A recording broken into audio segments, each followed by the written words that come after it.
In den 20er Jahren des vergangenen Jahrhunderts war ein Automobil noch ein seltener Luxus. Deswegen strömten die Ausflügler mit der Reichsbahn ins Wochenendvergnügen.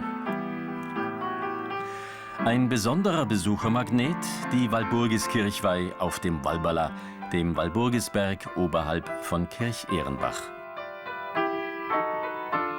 Ehrenbürg heißt das Hochplateau offiziell. Tausende von Besuchern kamen an so einem Wochenende zur Erholung aus den Industriestädten Nürnberg und Fürth. Bier, Bettler, Schiffschaukeln, Lebkuchen, Speiseeis, Bratwürste.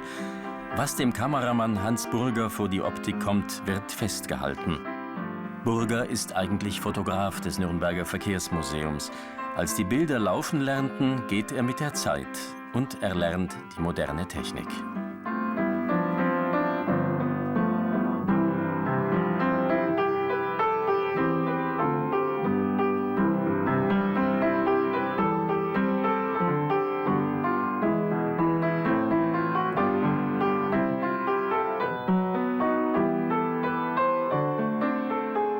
Weiter geht die Reise nach Streitberg, das von seiner Ruine überragt wird. Von dort aus wandert der Blick schon weit hinein ins Tal der Wiesent, dem Hauptfluss der Fränkischen Schweiz.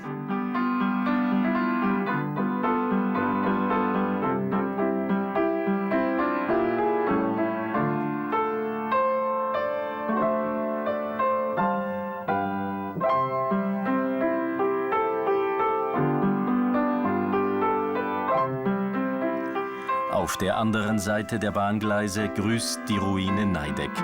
Sie bewacht das Eingangstor zur Fränkischen Schweiz.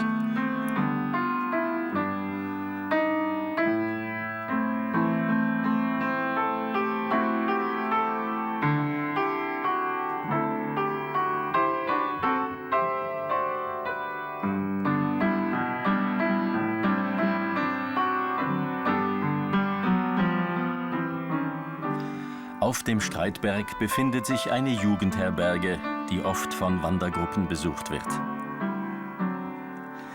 Was der Alpenverein im Hochgebirge vorantreibt, übernimmt hier der Fränkische Schweizverein, nämlich die Landschaft durch Unterkunftshäuser und markierte Wanderwege für die Besucher zu erschließen.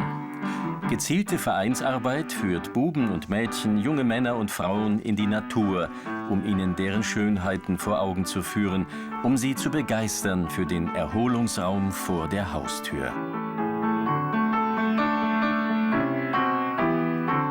Der Fränkische Schweizverein nutzt die Gelegenheit und stellt seine Mitglieder in den Dienst dieses Filmprojekts.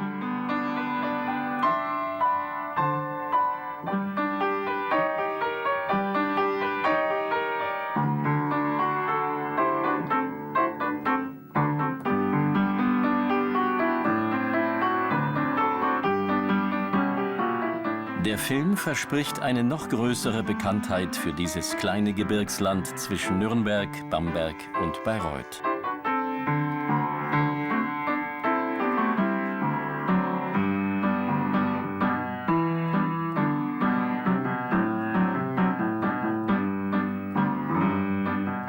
Die Eisenbahn folgt dem Wiesental nach Beringersmühle. Eine romantische Reise entlang des Flussufers.